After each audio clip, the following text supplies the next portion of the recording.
Welcome to Animal Stories for Kids. If you like our stories, please give us a 5-star rating, subscribe to our podcast, and share it with your friends and family. Plus, check out exclusive show-related content and join the community at patreon.com/Animal Stories for Kids. And now, it's time for our story.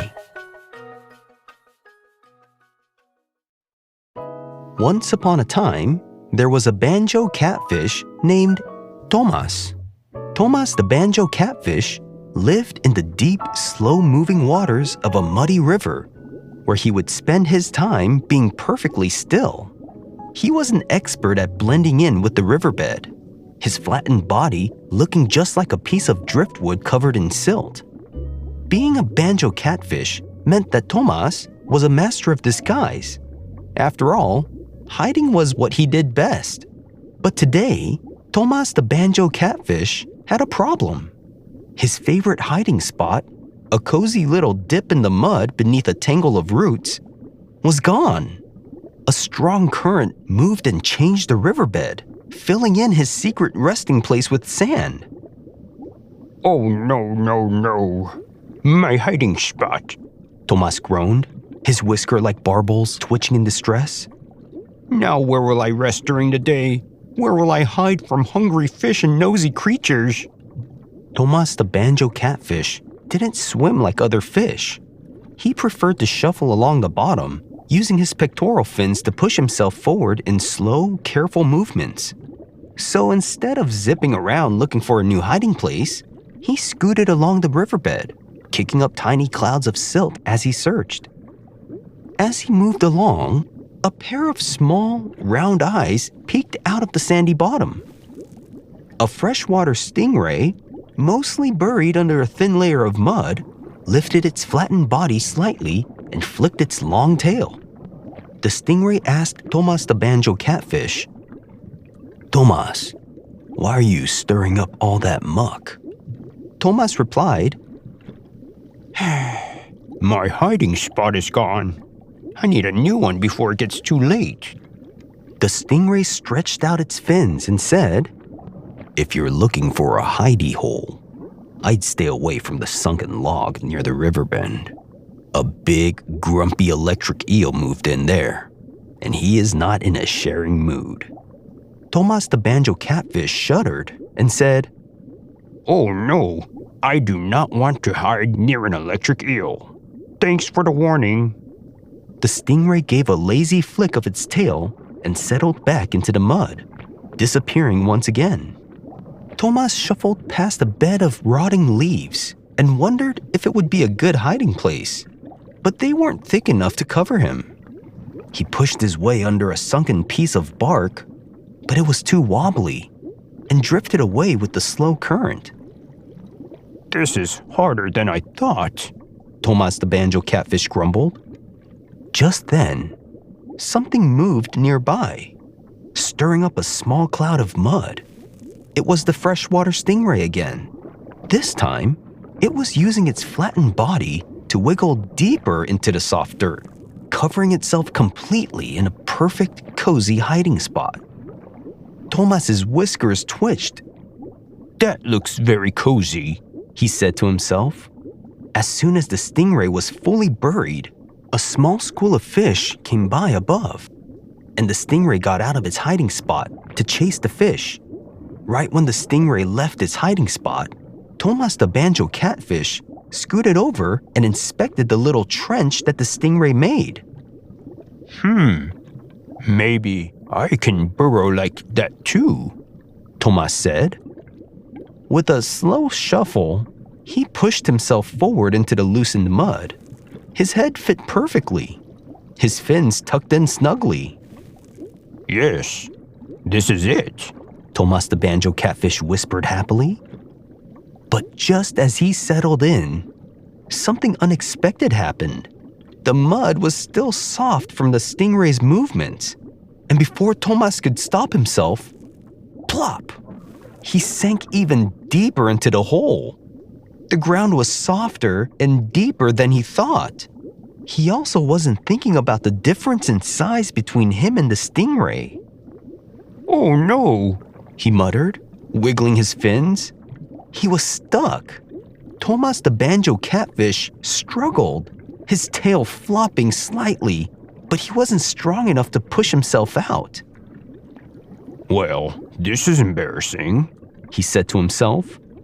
A shadow passed overhead, and the stingray returned, looking amused, and it said to Tomas, "Tomas, are you in my hole? What are you doing in there?" Hiding? Tomas said sheepishly.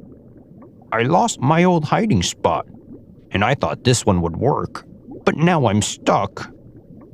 The stingray flicked its tail and said to Tomas, "Hey, Tomas, you're used to hiding in a small little spot on the surface of the ground. Us stingrays, we cover ourselves up, which means we go a little deeper in the ground. Plus, I'm much bigger than you, so if you're gonna try to make a spot where I was, you're gonna get yourself into trouble. Kinda like the trouble you're in right now." Tomas the banjo catfish said, Well, I thought it was a good idea. Looks like I was wrong. The stingray sighed, but took pity on the poor catfish, and with the gentle wave of its wide fins, it stirred up the mud around Tomas, loosening the silt until... Pop! Tomas was free. Ah, I'm free, Tomas said as he wiggled back onto the riverbed. Thank you. I thought I was going to be a buried fish forever. The stingray let out a few bubbles and said, "Next time, stick to hiding on the surface of the mud, not in it." Tomas the banjo catfish nodded and said, That's really good advice.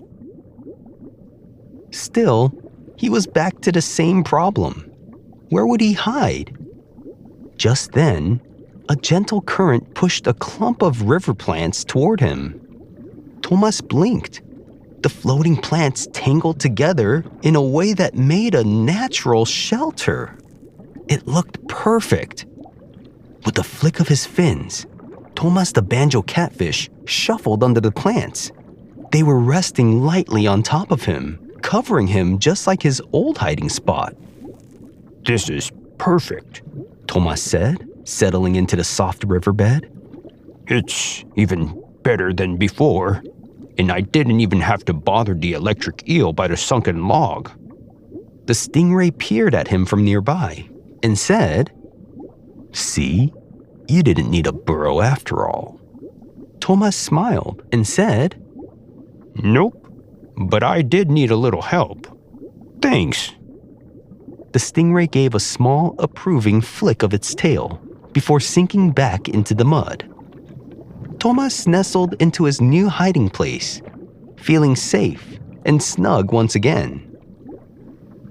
That night, as the river flowed gently around him, Tomas realized something important. Sometimes, when things don't go as planned, something even better can come along if you wait and keep looking. And the banjo catfish lived happily ever after. The end. The banjo catfish is also known as the Aspidinidae.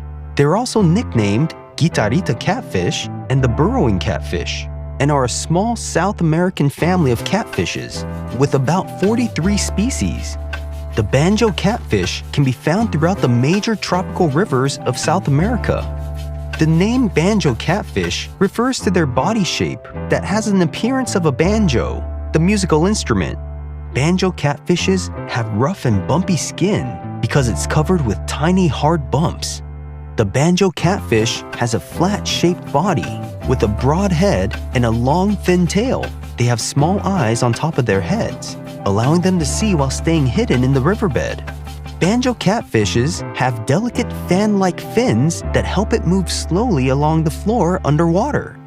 Banjo catfishes live in a variety of habitats, from shallow backwaters to deep river channels.